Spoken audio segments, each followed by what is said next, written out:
going to go ahead and reconvene now at 1:27, and we'll go on to our next item, which is item 14, the Taxpayers' Rights Advocates Annual Report. And this will be presented by Margie Wing, in lieu of Ms. Thompson. Please. Good afternoon, Chair Lieber and honorable board members. I am Margie Wing, Senior Specialist in the Taxpayer Rights Advocate Office. Unfortunately, can you hear? Unfortunately, Ms. Lisa Thompson, Chief of the TRA Office, is unexpectedly cannot be here today. She has a medical issue that happened over the weekend. Medical issue, okay, thank you. First, I will be providing you with the statistics for completed cases by our office last month. Then I will present to you the 2022-2023 Taxpayer Rights Advocate Annual Report for property taxes and alcoholic beverage tax.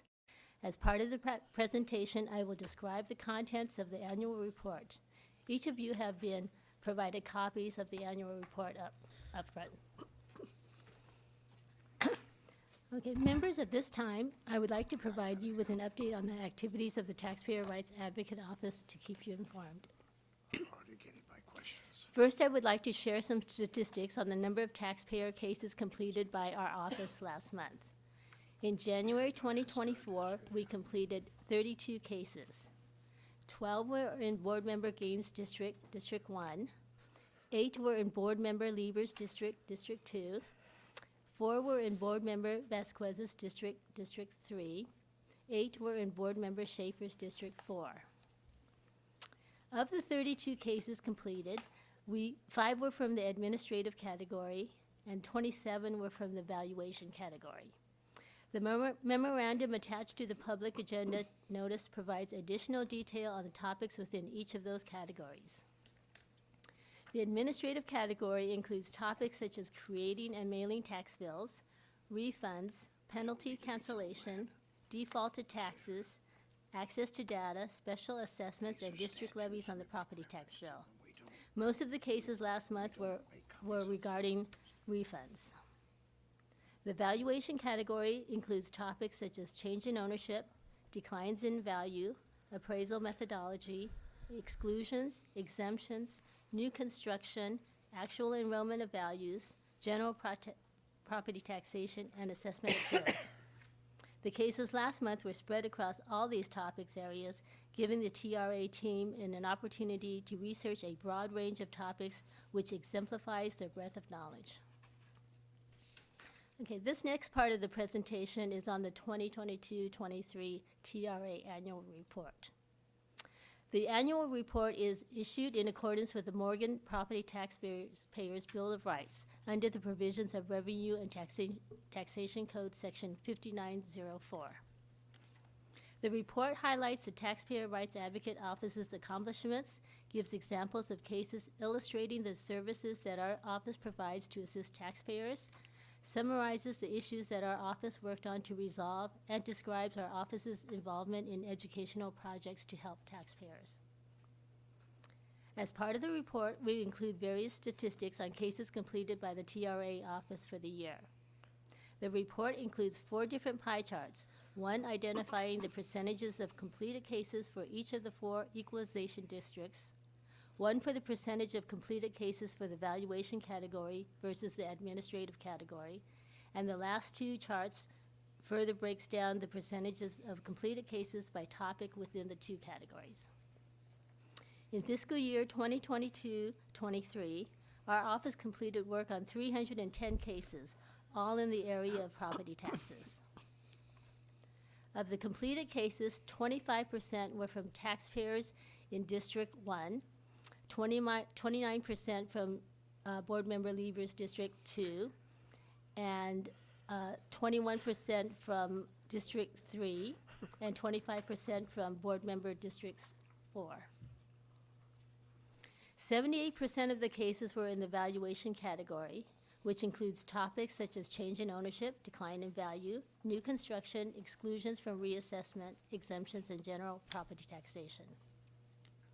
22% of the cases were in the administrative category, which includes topics such as delinquent or defaulted taxes, creating and mailing tax bills, refunds, and penalties. As to the topic within the valuation category, the report provides a breakdown into 8 topic areas. Similar to prior years, the largest percentage of cases involved exclusions from reassessment at 40%, followed by exemptions and actual enrollment of values, both at 14%, with change in ownership at 13%. As to the topic area within the administrative category, the report provides a breakdown into six topic areas. The largest percentage of cases involved delinquent or defaulted taxes at 45%, followed by access to data and other at 32%, followed by penalties at 14%. In addition to the contacts from taxpayers that our office sets up as cases that we work on, our office receives contacts from taxpayers that are seeking assistance in areas that our agency is not involved with. In those cases, the TRA office assists them by directing them to the appropriate state or county agency. That number of such contacts varies monthly, but for fiscal year 22 to 23, there were a total of 69 taxpayers or requesters that we directed elsewhere upon them contacting our office through our automated email intake form on our agency's website. The annual report also describes how the public becomes aware of the services offered by our Taxpayer Rights Advocate Office, so taxpayers know we are here to help them. One of the main ways is from the BoE webpage, where at the bottom of each page there is a link to the TRA office website. Another way is through our agency's publications, provide the TRA's office contact information, as does CDTFA's publication 145. And it identifies contact information for the advocate office for our agency, for other state agencies, and the IRS advocate. Other ways the public becomes aware of the TRA's services are from the county assessor's offices, as well as from your board members' offices. Our agency's communications department also issues social media posts to taxpayers so they become aware of the TRA office. Taxpayers may contact us by phone or by email by completing a web intake form from our TRA office webpage. The website intake form is easy for taxpayers and allows them to identify their property and the nature of the problem or concern. The two primary functions of the TRA office are to ensure fair and equitable treatment of taxpayers in the assessment and collection of property taxes, and to recommend changes in policies, procedures, and laws to improve and ease taxpayer compliance. The annual report contains examples of cases our office worked on illustrating how taxpayer problems are resolved. Our role usually involves review and explanation of processes and laws, contact with local county assessors or tax collectors' offices to help resolve the problem or concern that the taxpayers has had with the local department. Oftentimes, the taxpayer just needs assistance in understanding what documentation needs to be provided to the county assessor's office to arrive at the solution they need, or to receive confirmation from our office as an independent party that they were treated fairly in accordance with law. There are several examples included in the annual report illustrating the types of cases we received and how we assisted taxpayers. In this year's annual report, we highlighted 2 cases concerning the intergenerational transfer, commonly referred to as the parent-child exclusion. We also highlighted another case addressing the base year value transfer for persons aged 55 and older, and one concerning the co-tenancy exclusion. Many cases that our office worked on, fiscal year 22-23, involved exclusions from reassessment for transfers between parents and children and the base year transfers for seniors. With respect to exclusions between parents and children, the annual report highlighted 2 examples. One where the exclusion was granted from the date of death of the mother, and another where the taxpayer was granted prospective relief. The first example was for the transfer between a parent and child, where the taxpayer contacting our office had inherited the property after his mother passed away. The property was in his mother's principal residence for decades, but she had been in a private care home for 6 months before her death. The taxpayer contacted our office because they had not been approved for the parent-child exclusion after submitting the claim to the assessor's office. He had stated that the reason was because his mother was living in the care home, which was indicated as her place of death. The property was receiving the homeowner's exemption, and the home was not rented out as the mother was expected to return to her own home if she recovered. We spoke with the taxpayer about the additional information he could provide to the assessors to substantiate that his mother's home was her primary residence, and directed him to previous guidance and opinions from our agency in support that a property could be considered an owner's principal place of residence for the homeowner's exemption, even if the owner is confined to a convalescent home or hospital, as long as the property was not rented to a third party. We then coordinated with the assessor's office and discussed resources that supported approving the intergenerational exclusion in this taxpayer's situation. After reviewing additional information provided by the taxpayer, the assessor's office granted the exclusion. Additionally, because the market value exceeded the $1 million value limit that could be transferred, we confirmed that the new taxable value was calculated correctly by the assessor's office. The second example was also for an intergenerational transfer exclusion between a parent and child. In this case, a son had transferred his home to his mother, and they had filed a claim for the parent-child exclusion, but the mother received a notice advising her that the property was reassessed. The taxpayer contacted us seeking assistance because the property taxes on the reassessed value would be a financial burden. The Taxpayer Rights Office coordinated with the assessor's office to ask if it could expedite processing of the claim for this elderly woman with limited income. The assessor's office quickly processed the parent-child claim form as well as the homeowner's exemption claim that was filed. However, the assessor's office told us they were not able to grant the exclusion from the date of transfer because the homeowner's exemption claim was not filed within 1 year of the transfer. Our office then explained to the taxpayer that the exclusion could only be granted on a prospective relief basis beginning with the year that the homeowner's claim was filed, as clarified by our agency's property tax rule 462.520. Another case that I would like to highlight from the 22-23 TRA annual report also concerns a base year value transfer for persons aged 55 and over. The taxpayers had purchased a property with a market value considerably lower than the property they had sold, and were concerned about the amount of property tax being much higher than those he previously paid on his former residence. The taxpayer contacted our office because he initially thought that the assessor had denied his base year value transfer. After we confirmed that the assessor had approved the transfer and was reflected on the assessment roll, our office examined the property tax bill for both his new property and the one he sold. Although the overall property tax rate on the replacement property was slightly higher due to various locally approved bond indebtedness, the large difference was for special assessment and direct levies, not ad valorem property taxes. We helped the taxpayer understand that the assessor had approved the base year value transfer from his former home, and the property tax bill reflected it, but the reason his total taxes were much more were due to the Mello-Roos bonds. Those are the community facilities district bond that his former home did not have, but his new home had. The final case example pertains to an exclusion that our office had seen come up a few times in the past couple of years, and we are highlighting it because in hopes that people who are in the same situation may become aware of it and can benefit from it. It pertains to the co-tenancy exclusion that prevents the property from being reassessed when two unmarried persons are entitled to the home and they lived in it together for at least 1 year prior to the other person dying.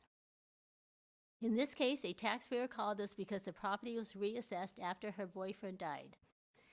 She was unable to afford the new property taxes and was confused about the increase because she had lived in the home for over 2 decades. She explained her prior living situation and how the property was initially purchased and subsequent transfers that occurred. Originally, she and a former husband had purchased the home, but she was awarded the home in the divorce settlement.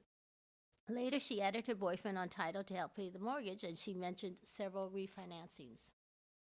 Our office contacted the assessor and asked for the property's ownership history, which we examined. Prior to her boyfriend's death, ownership was in the name of the taxpayer and her boyfriend as joint tenants.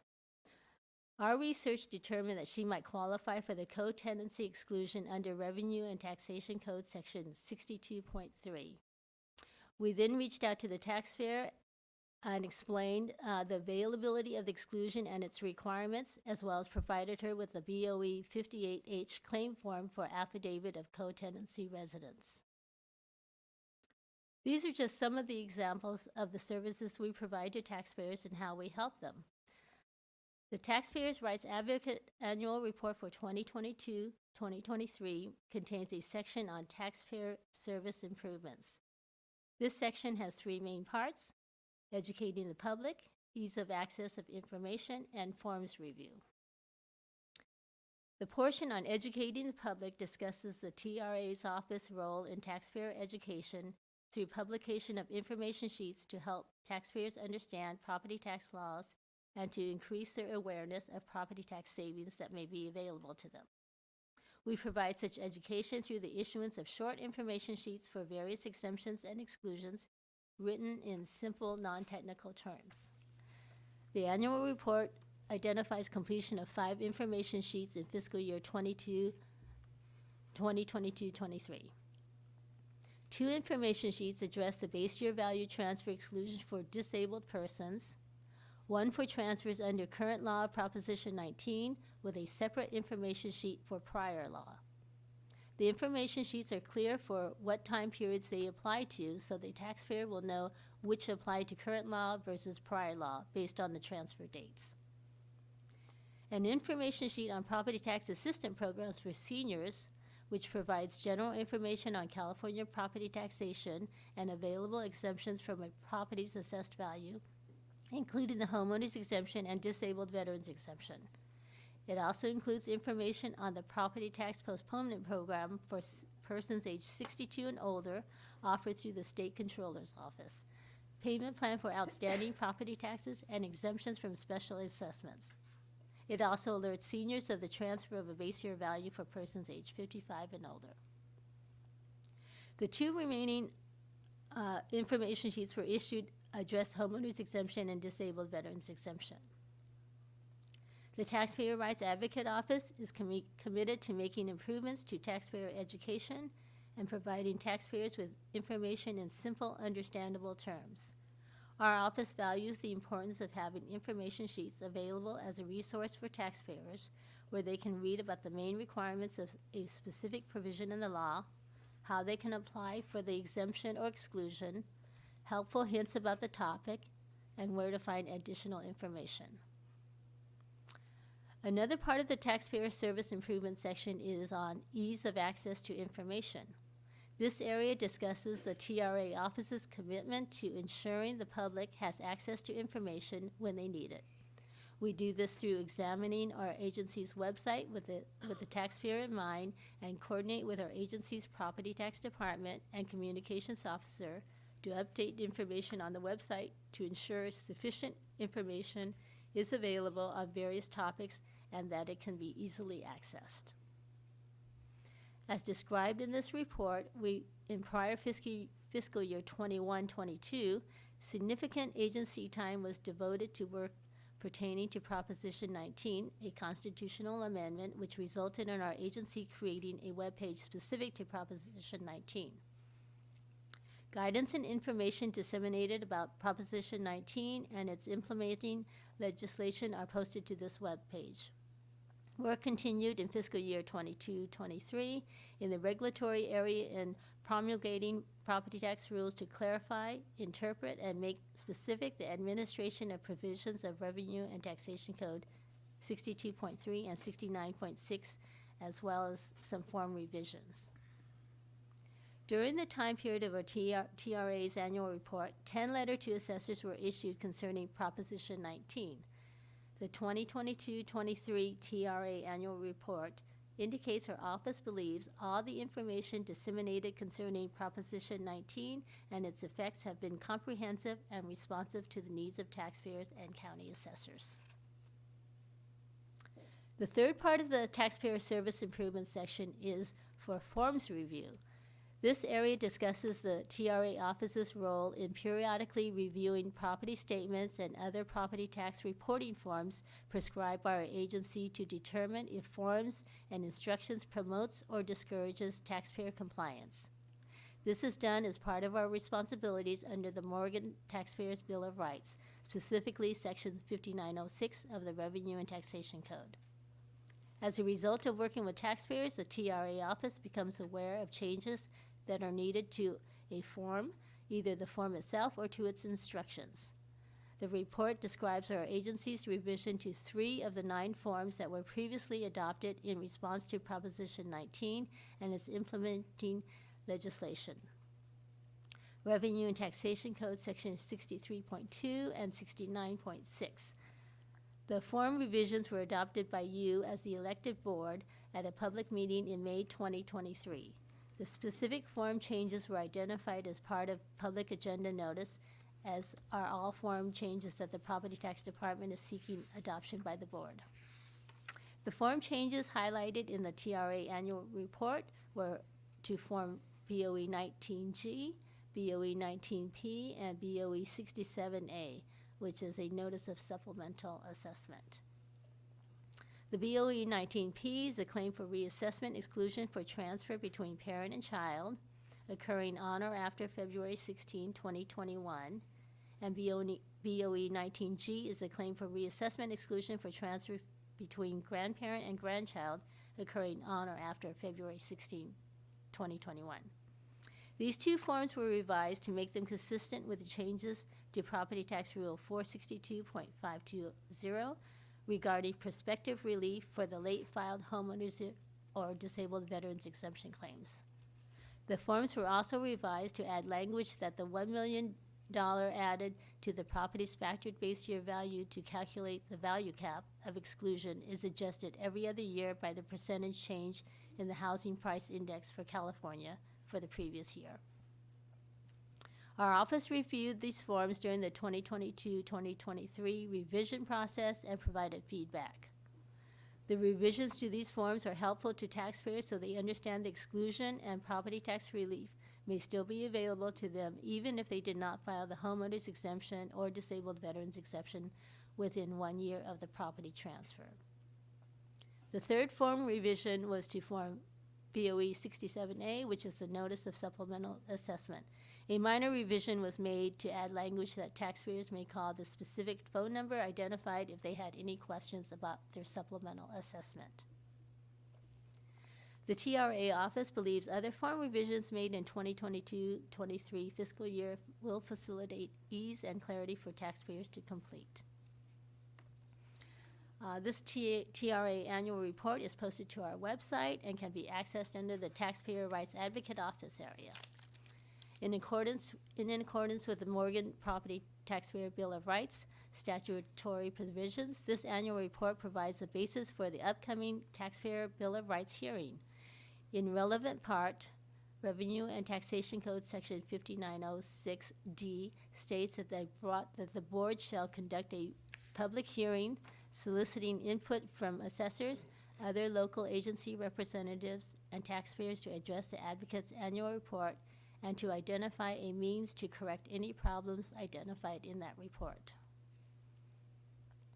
Additionally, with respect to the alcoholic beverage tax, Section 32463 provides that the board shall conduct an annual hearing where industry representatives and individual taxpayers may present their proposals on changes to the alcoholic beverage tax law which may further improve voluntary compliance and the relationship between taxpayers and government. The Taxpayers' Bill of Rights hearing will be noticed with ample time for assessors and tax collectors statewide to display posters and flyers in their offices for our taxpayers to see. And Ms. Thompson will be collaborating with Mr. Kim, our communications officer, to publicize the hearing for taxpayers. The TRA office will confirm the specific date and time of the Taxpayer Bill of Rights hearing with our agency's executive director, Ms. Yvette Stowers, and the board chair, Chair Lieber. However, historically, it has been the first day of the August board meeting. A letter to assessors will be distributed advising assessors, taxpayers, industry representatives, and other interested parties for the hearing for the opportunity to provide comments before the elected board. It is important to keep in mind that the TRA office works with taxpayers on their issues throughout the year. So many issues have been resolved during the year, and taxpayers choose not to speak at the hearing. We, of course, enjoy hearing from taxpayers that our office worked with in the past to assist them with their problems. At the hearing, taxpayers, industry representatives, and other parties can comment on areas in the annual report, items that our office may be working on with them, or areas of concern regarding property taxes or other programs our agency administers. A part of Ms. Thompson's presentation included thanking her staff, so I will read her comments here. Lisa wanted to take this opportunity to thank the staff of the Taxpayer Rights Advocate Office for their hard work in helping taxpayers. She states that their knowledge and dedication are why our office is successful in resolving taxpayers' problems or concerns, including those presented in this year's TRA annual report. Ms. Thompson is very proud of her staff and appreciate their contributions to public service. This concludes my presentation for the TRA annual report. Thank you so much. Members, do you have any questions for Ms. Wing? I do. Okay, we'll take Mr. Schaefer first, because I think I saw you motion earlier. Yes. Could I ask about the medical issue that Taxpayers' Right Advocate has? If it's something like a pedicure or something, I would think she would give more priority to the appearance before our meeting today. If she has a serious medical issue, we should be concerned. Excuse me, sir. Thank you for that question. We don't discuss our personnel medical issues in a public meeting. We do not discuss medical conditions of employees at a public meeting. Well, could I ask you why page 3 of our agenda lists Ms. Thompson? When did we know that she wasn't going to be with us? Did this just happen, or was it a week ago? As we said, as she introduced it, is an unexpected medical condition, period. So it's something Hard just stop. came up, and we didn't have opportunity for you to update the appearance here. Correct.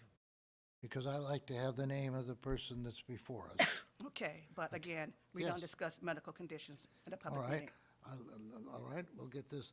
I'd like to, I have the sense that you were reading 99% of the message to us. Was that Ms. Thompson's words, or is this stuff that you prepared for us? No, Ms. Thompson had prepared the speech that I she was see. planning to give, yes. Okay. Because quite often people are speaking to us, they're looking at us most of the time, and I felt I haven't really been read to since bedtime stories when I was a kid. Okay. I have another serious problem. I have mentioned several times that we are judges sometimes, and we sometimes make decisions on controversies.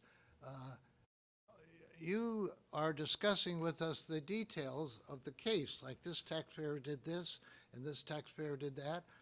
I've suggested to you that that's all online if somebody wants to go look at the details of a given case, that we don't care about the details of a given case unless maybe there's abuse or something going on. If we wanted to see all the good work that you're doing, the individual cases, we can look them up. But we're used to listening to information where we can evaluate it we're finders of fact sometimes, and we decide to do this, or sometimes we're an appellate body. We can say, well, we're going to waive the penalty, or we're going to do this. We're not being asked to do anything as to what you talked to us about today, and frankly, I'm tired of listening to details month after month. Well, you've gotten a lot better. I would say in the last few months, I think Ms. Thompson has had a much shorter report because has not gone into the details. And maybe because you're maybe newer, you don't know my concern there. But it's not just my concern, and the fact that you're ignoring it today and spending money or time, you've been with us almost 30 minutes today. It's actually 26 minutes, I think. Half of that is listening to details of cases that we are not able to act upon. And when you're talking about a case, I like to listen to every detail so I can act upon it and suggest that we should vote this way or that way. But that's not our business when we're meeting with you. We're just listening. I feel you're giving us two reports today, a written report and an oral report. And you're telling me that you don't really care what one member of the board thinks. And so what I'm going to do is I'm going to ask our agenda for next month. We'll have an item where we'll vote on it, and you'll get a vote of three or people, I would hope, may I interject, sir? to 'Cause I suggest to Ms. Stowers what we would like. We can't tell you how to run your business. That's Ms. Stowers' business, I think. But Yeah. I think we can give a direction to Ms. Stowers that we would like to listen to the details of your cases, or no, we don't want to listen to that. I think somebody has to decide that. And, you know, I'm not sent up here from San Diego to just do milk and honey. I'm sent up here to evaluate, make us more efficient, see that the taxpayers are getting good value. And I think that your presentation today of 26 minutes could have been done probably more efficiently in 10 or 15 minutes. And if we don't say something, and you're not listening to me, so hopefully you'll listen to the board if we have an item come under management. And that's really our decision, not Ms. Stowers, except to follow through on what we did decide. Ms. Stowers? Thank you, sir, and thank you for your comments. I really appreciate it. First of all, Mark, you did an excellent job. You stepped in at the last minute, and thank you very much. Sir, the taxpayer right, the monthly report that she gives us is what you guys asked for back in 2019. She is reporting out on the various issues, cases that came before her office and she resolved. These are confidential matters and are not placed on a website someplace where you can read upon it. Could you tell me that in a written memo with a copy to each member of the board? We've And said it, could you we do said that it, this we week? said it, we said it for the past 4 years. It's the same thing we've been saying. It's confidential matter. I'm not asking for confidential I matters. know, but I'm just letting you, I'm trying to explain to you, sir, the process. When a individual has an issue with their property tax and they come to the Taxpayer Rights Advocate's office, Ms. Thompson and her team do their best to resolve their problem, working with the taxpayer and the county assessor's office. That's good. That's what she does. What she does is not something that's made of public record. But on a monthly basis, this board has requested for the Taxpayer Rights Advocate to provide a monthly report on the cases that she has resolved. First, she started doing it orally only, and then this board asked for a memo outlining the cases, and so she started giving a memo.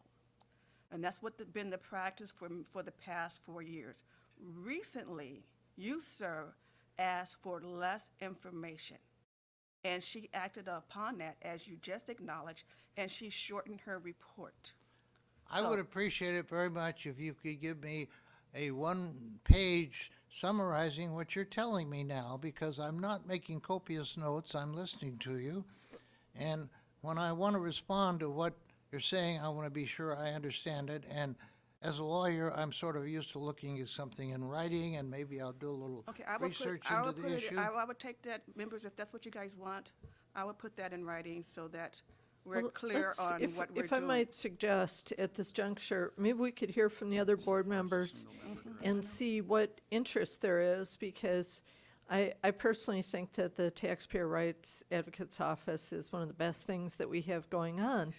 And if people do get a decision from their local assessor that they just have questions about, they are stuck at where they're at, it gives them a venue that they can come to get further clarification. Sometimes it's not the news that they want, but the TRA office does give them some additional transparency, and sometimes is able to provide technical assistance to the assessors who in a small county may not have encountered a particular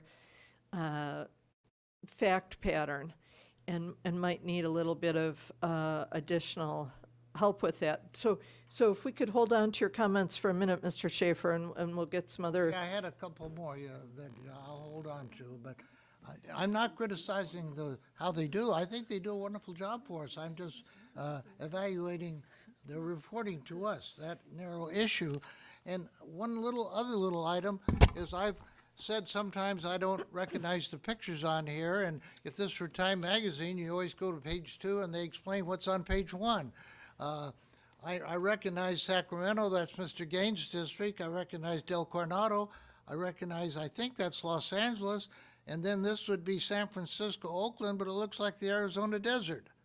Napa Valley, Snappa.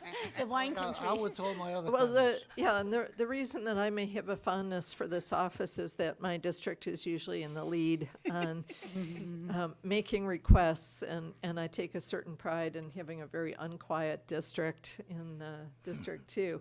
But Mr. Gaines was in the lead this month, so we'll go to him for some comments. No, I think we trade back and forth, Chairwoman.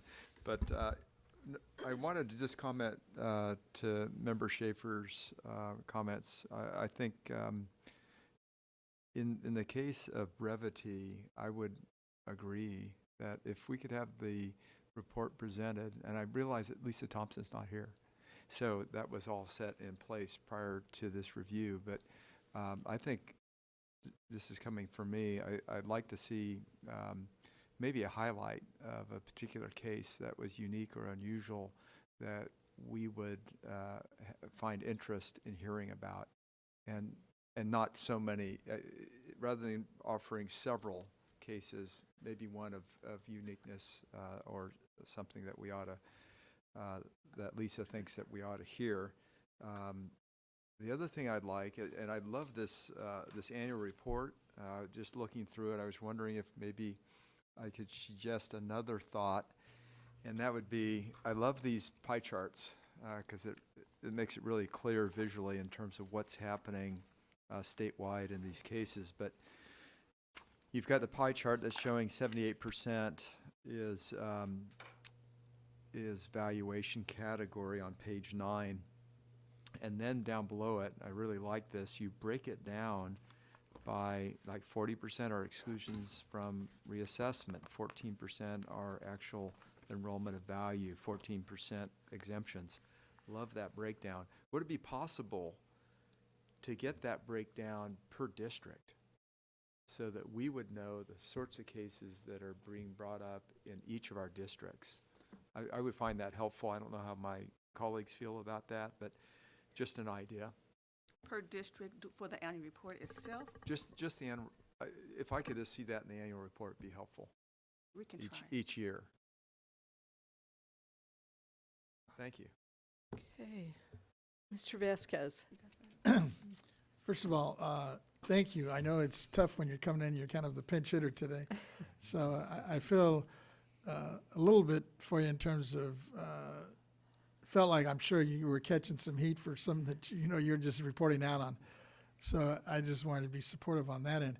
But I do agree with a couple of the members already in terms of trying to come up with something. I think we've shared it. It's come up a couple of times with Ms. Thompson. And I know she's doing a good job. It's obviously a little bit more condensed, but in kind of echoing the remarks of my colleagues here, I guess it's a conversation we probably should have with Ms. Thompson when she comes back and see what we can come up with, or at least make recommendations. And ultimately, Ms. Stowers, I guess you'll work with her and see what we can do to at least streamline it a little bit. And I do agree on the report. I think it's pretty well laid out, and I like the visuals. And I too would love to see how it breaks down within districts as well, to see what we can do respectively in each district to possibly help or facilitate or assist in that. Right, Mr. Imran? Yeah, go ahead. Thank you, Madam Chair. Thank you, Mr. Schaefer, as well, for your comments. Thank my colleagues as well. I think the controller and myself both, this is very, very unique. We have an elected tax board and we have an incredibly strong TRA office, and I think combined, it's an incredible combination, helping Californians out with some of the most complex issues facing our property tax system today. I want to also concur that I do think that this TRA report is very, very well thought out. It's very laid out. I would hope that this copy right here is also sent to the governor's office and the legislature too. I think they would have some interest in looking at this and seeing that the work that the board is doing on behalf of the taxpayers of California. And I do concur with Mr. Gaines as well to kind of have more of a little bit of a breakdown in regards to the districts. I'm really pleased to see it's actually as equal as it looks. Almost a quarter of each cases are being handled in each district too. One more comment I do have on behalf of the controller as well. She will also want to be interested in like a timeline of the cases. For example, when there would be an intake of that citizen calling the TRA office, and then as the process goes through and when the resolution would be. So for example, if there's some items like, for example, exclusion from reassessment, if that's taking 6 months, 8 months compared to exemptions which may be cleared out in 3 days, I think that will be some important data as we go along, just to kind of see how we target certain situations and how we approach the solving it as well. So once again, really great job, Executive Director, to you as well on a great report. We both look forward to this report every single year, and I think it was spot on this year as well. Thank you so much. Welcome. Okay, and members, we're just about 30 minutes behind now on starting our next item. So we've been able to provide some input, and clearly there are those of us who are the tax story nerds who want more and more and love those examples. And I think sometimes I forget that the parent-child transfer can work from the child to the parent, something that I don't think about often. Chair, I'd like 1 minute more if I could. I realize time is. As soon as I'm done speaking, Thank you. you can. Thank you. Thank you, Ms. Wing, for stepping up and stepping in. And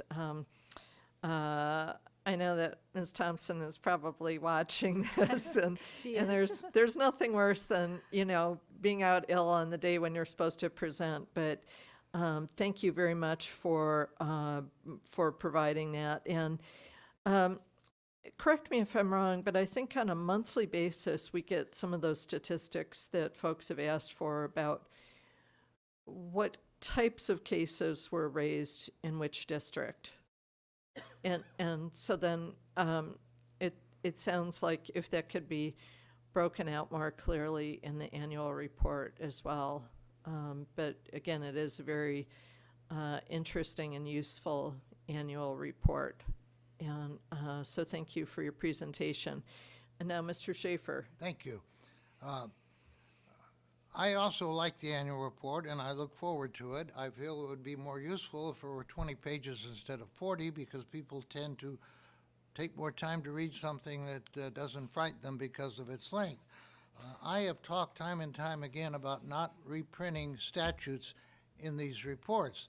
I find some stuff here that I'm really shocking that is in an annual report. Like when we say the board, we mean the Board of Equalization. Duh. When we say advocate, we mean the taxpayer's advocate. Or I find out that large dollar amounts are rounded out to the nearest $100.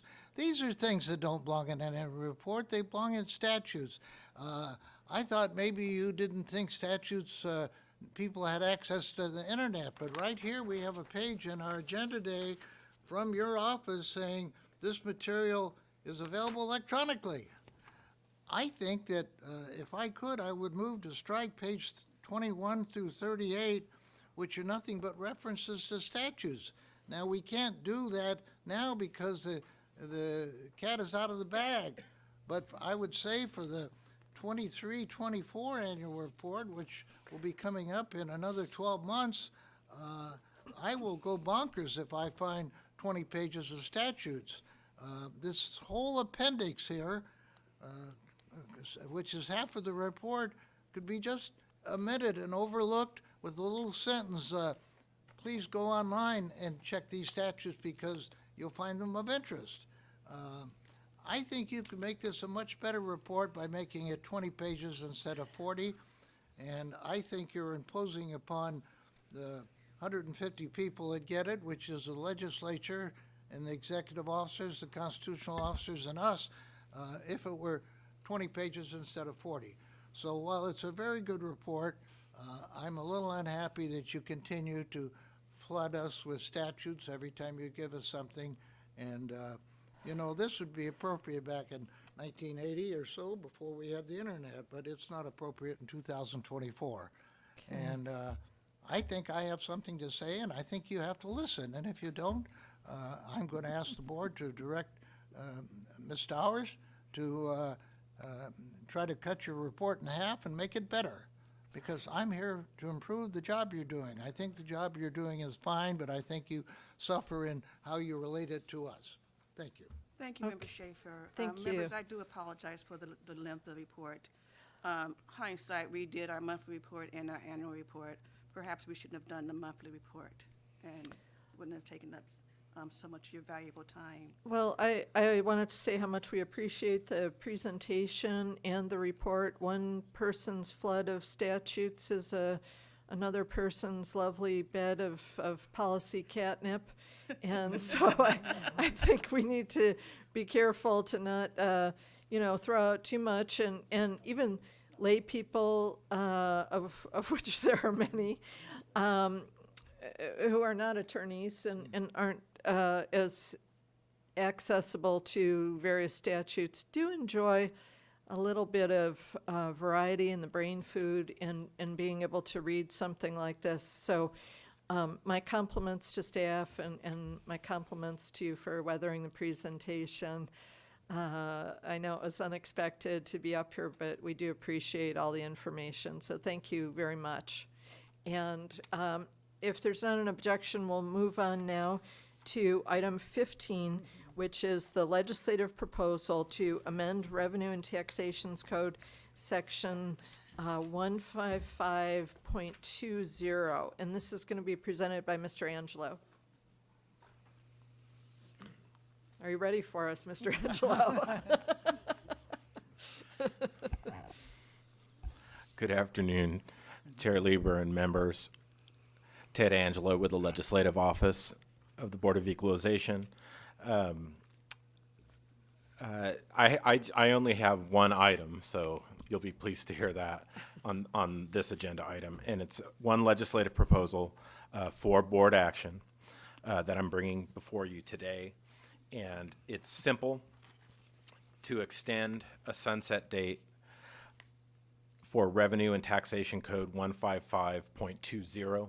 And this is the low-value exemption ordinance, which is a permissive statute that County Board of Supervisors can put forward, where the cost of assessing a possessory interest in property outweighs the value that they would get from doing the assessment itself. It has a limit right now of $50,000 in statute. That statute was put in place in 2019, AB 608. Put that in place for the 50,000 threshold for all possessory interest going beyond the fairs and expositions that was in statute before. So again, it's a permissive statute that the assessors would support. The County Board of Supervisors will only do this by ordinance. So if they want to do it, they can. They don't have to. They're not required to as a mandate. And those that do have these ordinances in effect at the sunset date at the end of this year would have to go through the process to undo those and have costs incurred doing that. So I bring this before you for your approval. And if approved, it would go into a committee bill, which I've discussed with staff in the building. It won't be a standalone bill to do something to continue the statute. It would go in a committee bill dealing with rev and tax issues. So I'll close with that.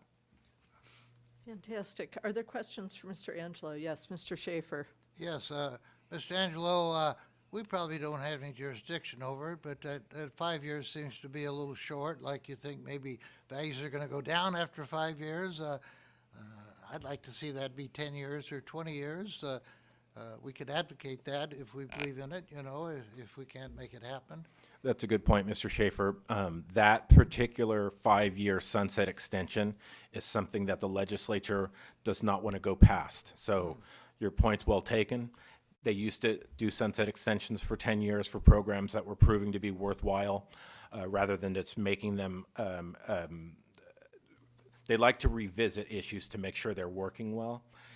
10 years used to be something that they agreed to. 5 years is what they want to go with now. So that's what we're proposing. I'm just used to sunsetting being 10 or 20 years, I think, longer periods. I think 5 years is sort of short, but again, we can't change it, Yeah. but we can provide our wisdom if they ask for it. And in this budget environment, they want to have closer timeframes to make sure and review everything, so. Sure, thank you.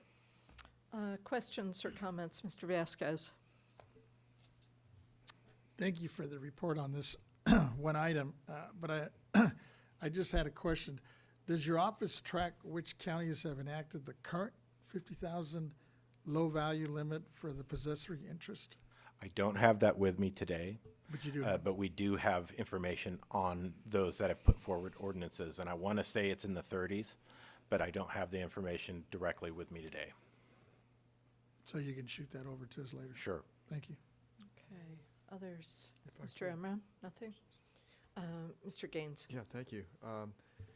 Yeah, I really like this, and I hope it's successful, because what it does is it really provides flexibility on a per-county basis in terms of exemptions. And I've heard from a lot of my county assessors that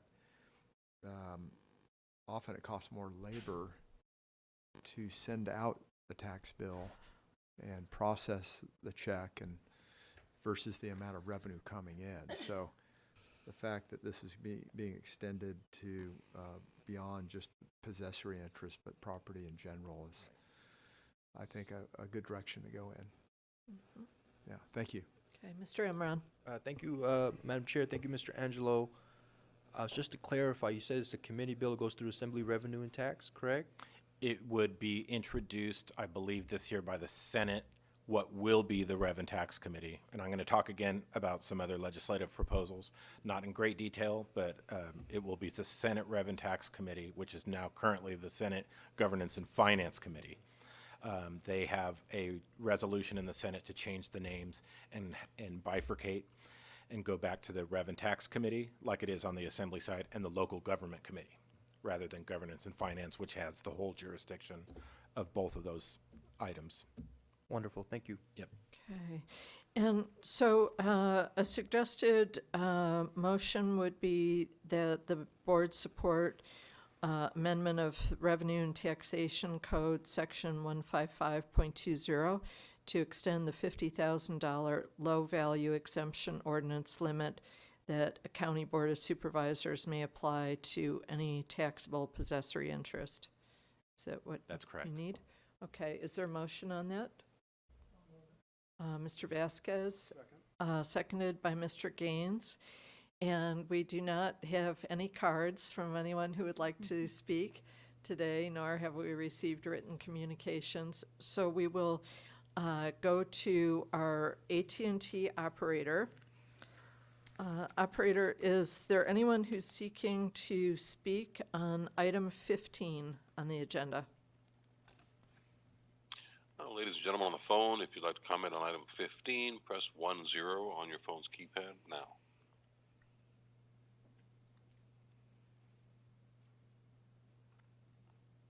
And Madam Chair, we have no phone participants responding to that request. No comments in queue. Okay, thank you.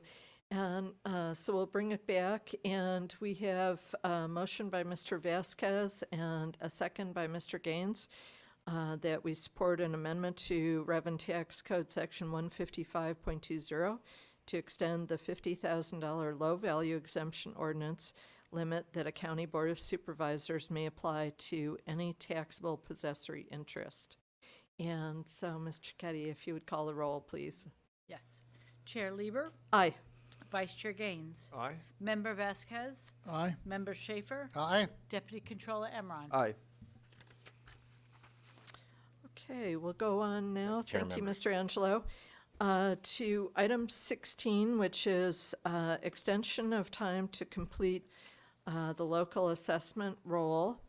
And this will be presented by Ms. Stowers.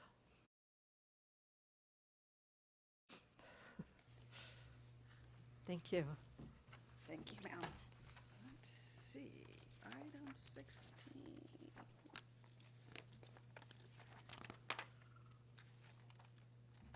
Good afternoon, members. Yvette Stowers, Executive Director. Members, Revenue and Taxation Code Section 616 requires county assessors to annually complete their local assessment rolls by July 1st. Section 155 provides that the board or the executive director may extend by 30 days the deadline for any official act by the assessor. In the case of public calamity, the deadline may be extended by 40 days. Section 155 also requires that the executive director inform the board of any such extension at its next regular meeting. This report is to inform you that Trinity County assessor has requested and has been granted a 30-day extension for completing their 2024 local assessment roll. That completes my report for time extension for this month. Thank you. Are there any questions or comments? Mr. Vasquez?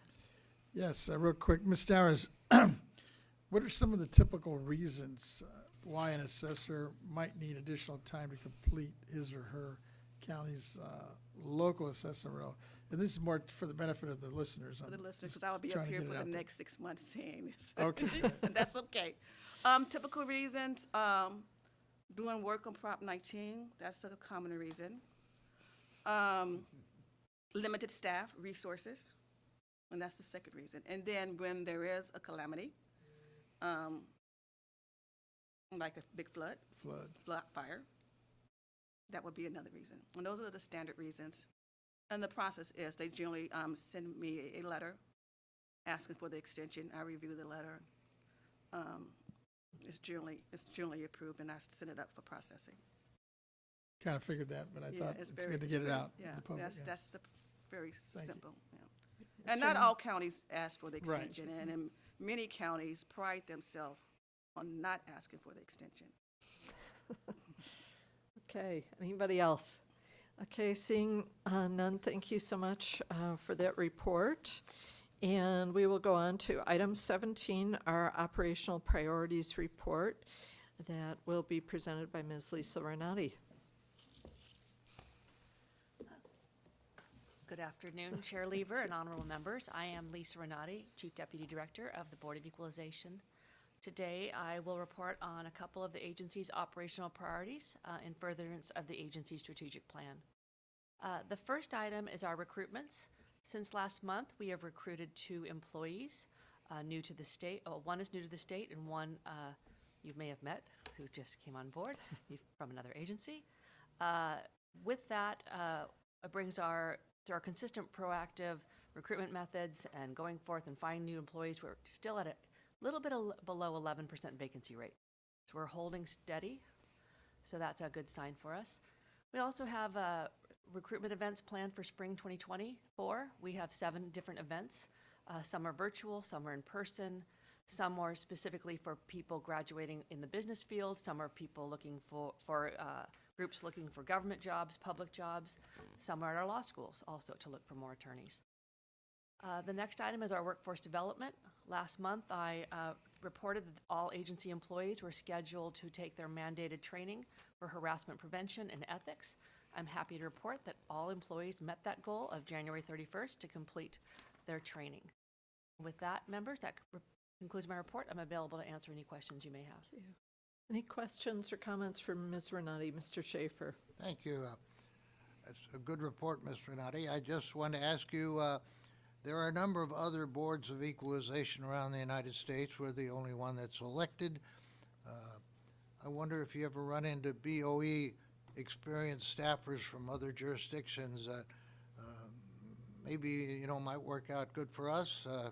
I assume they exist, and I assume they know about California. I don't know how we'd find out about them unless we inquired, but I'm just curious if you've had any experience in running into somebody that works for a BoE that's not us. Thank you for your question. I have not, but that would be interesting to meet someone from another Board of Equalization. I know the ones in Nevada. That's the only one I know for sure. Thank you. Mr. Vasquez? Thank you. Thank you, Madam Chair, and thank you, Mr. Nani, for your report. I just had a couple of quick questions on the the topics of mandated training courses. Do they generally remain the same each year? So we have a cycle that of training courses that every employee finishes at a specific period of time. Some are taught every year, some are taught every 2 years, and there's one course that's every 4 years. We have certain courses that are every January and certain courses that are every June. So we just finished our January courses. We have more coming in June. And all agency employees are on that cycle, and that's to ensure that everyone finishes their training timely. And one last one, just in terms of new mandates, courses do we see anything on the horizon, I guess, coming in the years to come? Well, on the additional topics, I guess, really. Well, that's a great question. We have not seen that, any additional courses.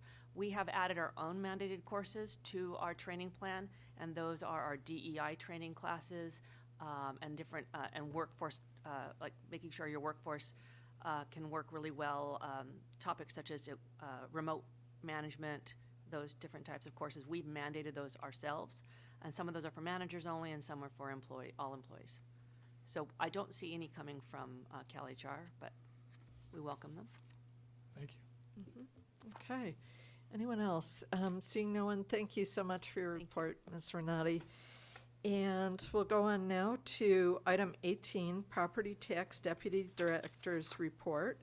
And this is the report on the status of pending and upcoming projects, activities, and departmental issues for the Property Tax Department, led by Mr. Young. Thank you. Thank you. Good afternoon, Chair Lieber, honorable members of the board. For the record, my name is David Young, the Deputy Director of the Property Tax Department. For you this afternoon, I have 3 reports. They will be presented by my able staff. The first 2 will be by Ms. Lauren Keach, and then we will finish up with Mr. McCool, and he will give you an update as to what's going on in the state assessed properties unit. So if you're ready, I'll have Ms. Keach start with the letters to assessors. Good afternoon, Chair Lieber and honorable members of the board. I'm Lauren Keach, the Chief of the County Assessed Properties Division. Today I will provide you with a brief report on letters to assessors. Attached to this month's agenda is a memo on letters to assessors, which provides a list of the LTAs that have been issued since our last board meeting. In addition, the memo provides a link to the BOE's website where a list of all LTAs can be found that have been issued to date. As of the date of the attached memo, BOE staff has issued a total of 3 LTAs for calendar year 2024. Since our last board meeting, 2 of those LTAs had been issued. Those 2 LTAs are summarized as follows. An LTA to issue the valuation of certificated aircraft, California Standard Flight Times for lien date 2024, and an LTA on disaster relief time extension. This concludes my report on letters to assessors. I'm available to answer any questions you may have. Thank you very much. Okay. Thank you. I will provide my next brief report on the BOE's appraisal training and certification program. For the 2023-24 fiscal year, we have scheduled 33 classes and 3 workshops. To date, 27 of the 33 classes and 1 workshop have been completed. And since the last board meeting, 3 classes have been taught. We also continue to offer our existing online basic training courses available through American River College and California State University, Sacramento, as well as our online courses and self-study training sessions available on the BoE's website. This concludes my report on training and certification, and again, I'm available to answer any questions you may have. I had a question. Thank you. Mr. Schaefer. Yes. Thank you. We provide the LTAs, of course, to the board at our meeting. I get it as a subscriber. I just wonder how many citizen subscribers. Are there thousands of people out there, or maybe 27? I mean, how popular are LTAs outside the world of assessors themselves? If I may go ahead and answer that. So right now, our subscriber list for LTA is almost 4,000 that we send directly to them, and it's also available on our website. So we get numerous views of our LTAs, over just close to 4,000. Thank you. Of course. Okay. Anyone else on that item? Okay. Thank you so much. Thank you. Mr. McCool, I believe you're next. Thank you. Good afternoon, Chair Lieber, honorable members, Jack McCool, Chief of the State Assessed Properties Division. Today I will provide an update on the status of ongoing work in our division. Staff are continuing to prepare for the upcoming appraisal season. Our annual replacement cost new and condition percent good factors are currently being reviewed, and we hope to have those published soon to the agency's open data portal. We also are focusing a lot of attention on our annual capitalization rate study, which we should have completed by mid-March. Finally, we are already starting to receive some of our annual state assessed property statements, which are due on March 1st, so staff are busy working on those. We have also processed many requests for extension of time to file the property statements.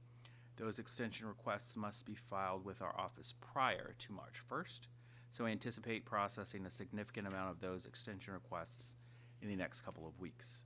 That concludes my report on the status of ongoing work in our division for this month, and I'm happy to answer any questions if you have any. Thank you.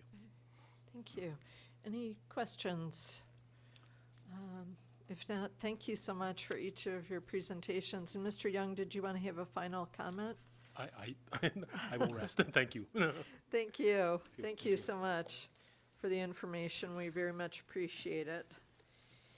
And we'll go on now to item 19, which is our Legislative Research and Statistics Division Chief's Report. And we're going to pull Mr. Angelo back up for this one.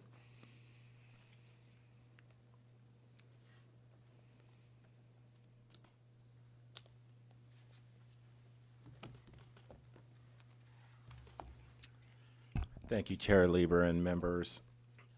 Ted Angelo with the Legislative Division.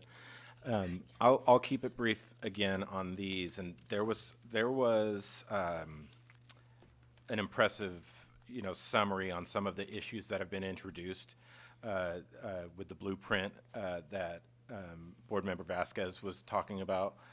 There's a lot of items in there for your consideration on the gaps. I know it's a work in progress. But those are issues, obviously, that have been going on for several years regarding the types of legislation to help affordable housing issues. So I just wanted to acknowledge that. Some of those are in some of the introductions that have come out so far. So the bill introduction deadline was last Friday, the 16th. I'm still combing through some of the bills that popped through on Saturday because it happened so late in the afternoon. So there's quite a few I sent summaries to the board last week on Monday and on Friday of recent introductions, just a brief summary memo of bills that are still 2-year bills, brand new introductions, and changes in leadership that took place. We have a new pro tem in the Senate. Senator Mike McGuire is the new pro tem, and part of what he did as he took his leadership role is he put forward the joint resolution that I was referencing before, named part of what I had sent out to you, and I'm acknowledging here is the leadership of the committee structure, not only for the committees but for the leadership of the Senate. So that went out to you with all of those people indicated, but also making the Governance and Finance Committee of the Senate, now the Rev and Tax, and the local government committees, the way it was before, and similar to the Assembly. So the other thing I wanted to note procedurally, I had mentioned before about the proposal that came before you, and we took that out of order as a separate item because it was a vote item. So I'm not going to go into great detail about the legislation that's been introduced as I've sent it, but I will have larger summaries of some of the bills that we take an interest in and that you take an interest in as board members, knowing that you will support certain bills that are important to you. Mark Stivers, Mr. Stivers came up and spoke today about some of the affordable housing issues and the welfare exemption issues. One of them was referenced by Mr. Stivers as well as Board Member Vasquez, which is SB 588 by Senator Allen, which is a 2-year bill, which removes the $20 million cap for the low-income household exemption. That's one that we'll see. Again, we're dealing with a budget situation that isn't that fantastic, so approving new legislation with costs, it's going to be hard for them to move through appropriations committees when we're dealing with the fiscal situation we're dealing with overall, regardless of their benevolent intent and long-term goal. We also have other things coming up, like the mental health initiative, which is coming up on the March ballot, that we've talked about, and Executive Director Stowers talked about if it wasn't December, it was January, giving an overview of that. So that's coming up. We had the proposal from the Howard Jarvis to roll back part of Prop 19. That measure did not receive enough signatures. It received, it needed 870-something thousand, and it only received about 500, which is significant. But again, it didn't receive enough to be placed on the ballot. There is a constitutional amendment, I believe, by Senator Sayardo that became, it's not really a 2-year bill because constitutional amendments, it was granted reconsideration. So it could come up from the legislature again, but it will be, I think its odds would be difficult given the situations that we've seen fiscally. I'm not going to go into great detail, but I'm going to list a few of the bills. Chair Lieber was talking about the accessory dwelling unit bill. So SB 1164 by Senator Newman is a bill that was introduced for exclusions for accessory dwelling units. We'll have further details as we get background on that statute. I'm sorry, on that proposal. AB 1868 by Assemblymember Friedman for affordable housing. AB 1879 by Member Gibson for electronic signatures. This would kind of expand upon what is already in place for BoE and other taxing agencies as acceptable electronic signature capabilities when dealing with property tax law processes. Welfare exemption delinquencies, AB 2353 Ward was mentioned by Mr. Vasquez for deed restricted, and where the OCC is received from the BoE. So that proposal was introduced on February 12th. All of these bills, by the way, once introduced, have to be in print 30 days before they can be heard in policy committees. So the bills I'm referencing right now were bills that were substantive. So they're making proposed changes to law that are beyond a spot bill, which is generally put in for future change and just makes a simple change as a placeholder. So whenever you hear the word spot bill, it's basically a simple change to an existing code section where they plan to move forward on something later or not, or it's a gut and amend, which is another term you'll hear where they change the subject altogether and go away from its initial introduced version. Local exemption for possessory interests. Assemblymember Lowenthal has AB 2506. We'll be tracking that bill, as well as AB 2897 Connolly regarding community land trusts and welfare exemptions, recently introduced on the 15th of February.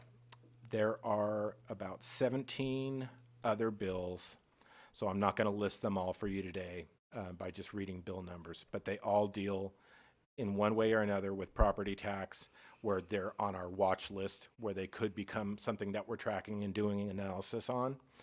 But right now, we're just watching them. And if they become substantial and impact us, then we'll send them out for analysis, include them, and copy you on those versions.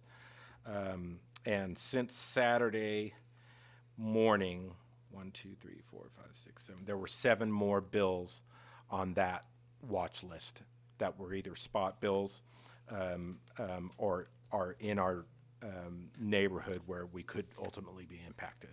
So right now, about 22 watch or spot bills and about 7 or 8 definite impact bills so far. And that will conclude my brief summary today, unless you have any questions about anything I've noted. Questions, Mr. Schaefer? Thank you, Mr. Angelo. 99% or more of your concern is with the California legislature and what it's doing or not doing. Is that right? On behalf of the board, yes. Yes. I noticed that the little tiny town of Ojai and Ventura County a week ago today got all upset with taking a stand on the war in Gaza or not, things that are really none of their business.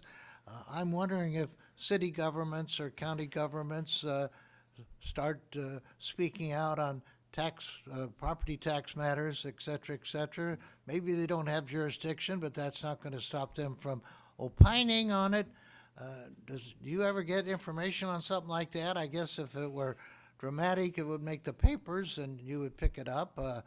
I'd just like to know that your office would be aware of what San Diego or LA or Ojai might have to say that's relevant to our business. Our communications director, Peter Kim, does an excellent job sending out press clips that can go from the eccentric to the every newspaper type of spectrum. So I would say that we're well aware of all types of property tax and major news issues. That one in Ohio I was not aware of.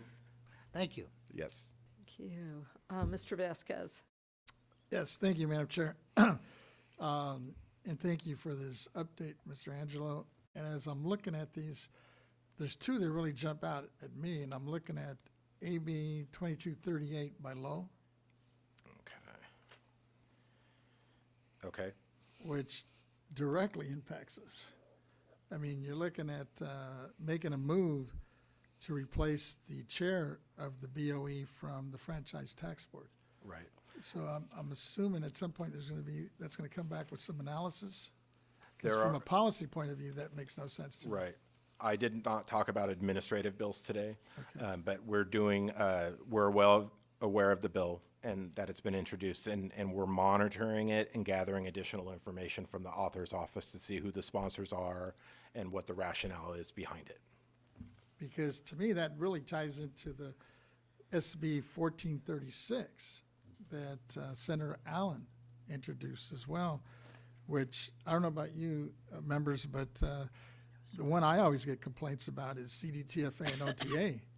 We at least in our office, we've been getting a lot of calls where people are asking, can't you just pick up the phone and get these folks to return our calls? But we have no authority or jurisdiction over them.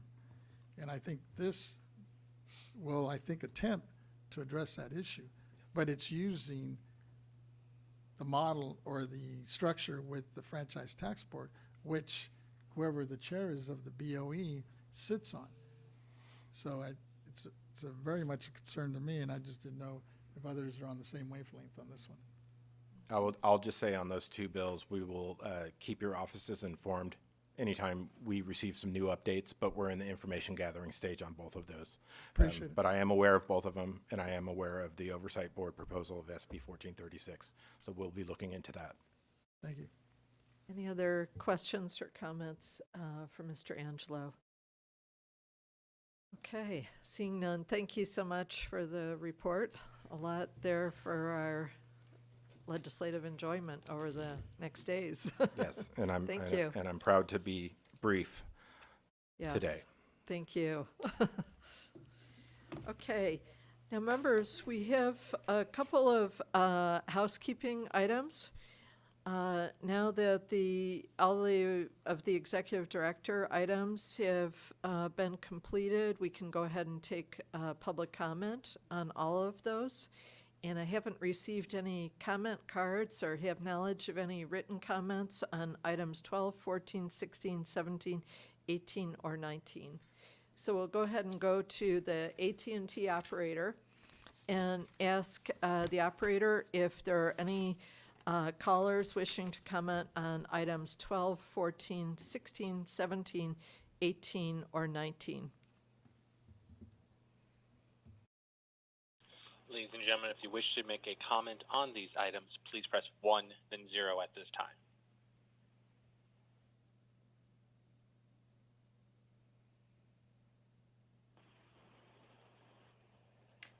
And there's currently no one queuing up at this time, Madam Chair. Okay, thank you. We will go on now, and we have one other housekeeping item, which is that we have not taken our 10-minute break for staff and members.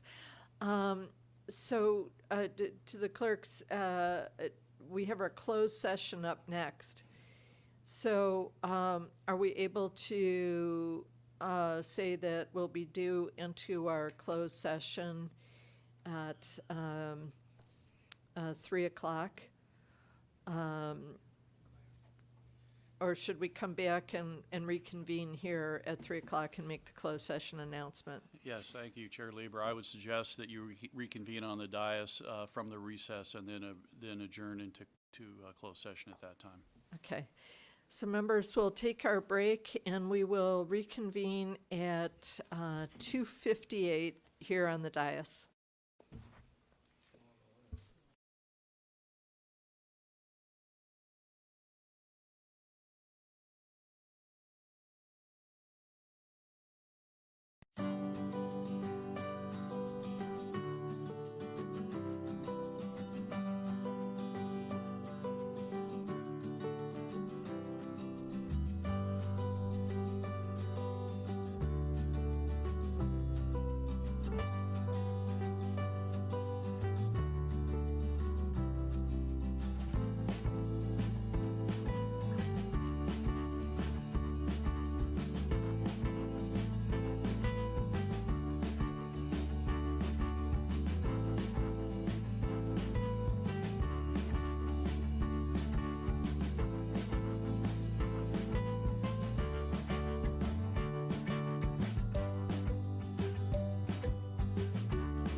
Okay, members, we have a quorum here, and we'll go on to our next item, which will be the introduction to the closed session. And these are items 20 through 25 concerning pending litigation. And first up, we'll have Ms. Taylor, Chief of Board Proceedings, read into the record the items for closed session. Our items are item 20, pending litigation, La Paloma Generating Company LLC versus California State Board of Equalization et al., Court of Appeal, Second Appellate District, case number B330643, Government Code Section 11126E. Item 21, pending litigation, Pacific Bell Telephone Company et al. Versus County of Riverside et al., Riverside County Superior Court, case number CVRI 2305294, Government Code Section 11126E. Item 22, pending litigation, Pacific Bell Telephone Company et al. Versus County of Ventura et al., Ventura County Superior Court, case number 2023 CUM C015383, Government Code Section 11126E. Item 23, pending litigation, Pacific Bell Telephone Company et al. Versus County of Napa et al., Napa County Superior Court, case number 23CV001211, Government Code Section 11126E. Item 24, pending litigation, Pacific Bell Telephone Company et al. Versus County of Merced et al., Merced County Superior Court, case number 23CV-02355, Government Code Section 11126E. And item 25, pending litigation, Pacific Bell Company et al. Versus County of Placer et al., Placer County Superior Court, case number S-CV-0050925, Government Code Section 11126E. Thank you. Now, members, pursuant to the new Bagley-Keene rules, we will take public comment on these items prior to going into closed session. And I have not received any speaker cards, nor have we received written communications to my knowledge. And we'll go to our AT&T moderator for anyone who is on the phone lines who wishes to make a comment about items 20 through 25, our closed session items. Ladies and gentlemen, if you wish to make a comment on these, please press 1, then 0 at this time.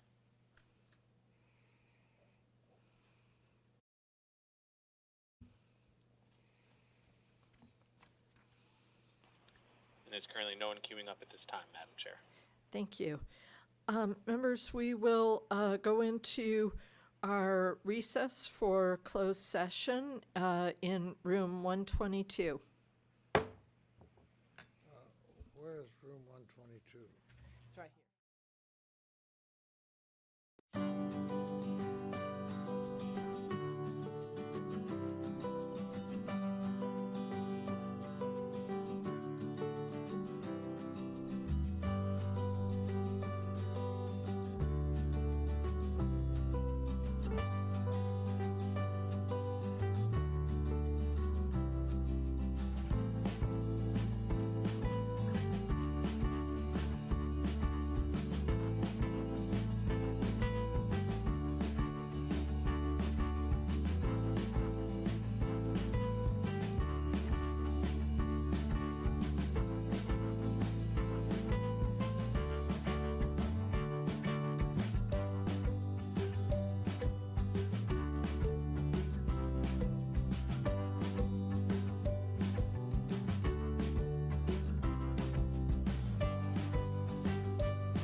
post-closed session comment. All right, thank you. Catherine Taylor, Chief of Board Proceedings. The board has returned from closed session, and they met and discussed litigation matters. Thank you. Thank you, Ms. Taylor. Members, the last item for today is closing remarks, and then we will go to our recess until our hearing tomorrow. Is there anyone who would like to make very brief closing remarks for the day? Very brief, if I could. Mr. Gaines, please. Thank you. I just wanted to take this moment that relates to the overdose deaths in South Lake Tahoe that occurred, and just recognize the tragedy. 4 people in South Lake Tahoe died of a suspected drug overdose. The first responders tried everything to save them, but unfortunately 3 men and 1 woman, all in their 30s, were beyond help. I know that the trend in this country is to legalize drugs and the push for so-called harm reduction, but that can end in tragedy. We've had over 100,000 deaths over the last several years on an annualized as it relates to the fentanyl challenges that we're having in this country. And it's just so sad. These are very sad stories. And I just don't think we're doing enough to address the issues. And but I just wanted to close that we're mourning the loss of these young people in our community, and it's a story that we hear throughout the state and throughout the nation. And so I just ask for the prayers for their families as they're struggling through the mourning process, and for their friends and the community of South Lake Tahoe. Thank you. Thank you so much, Mr. Gaines. Anyone else closing comments? Mr. Schaefer.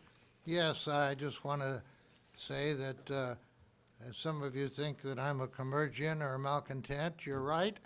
But I want you to know that I'm very proud of all of our staff and all of the work we're doing. And I want to thank all of you who've been with us today, including the California Highway Patrol. And if I forgot to comment on somebody, just let me know. I'm sorry. I do want to bring out the best of each of us because we have a lot to talk about. Thank you. Thank you.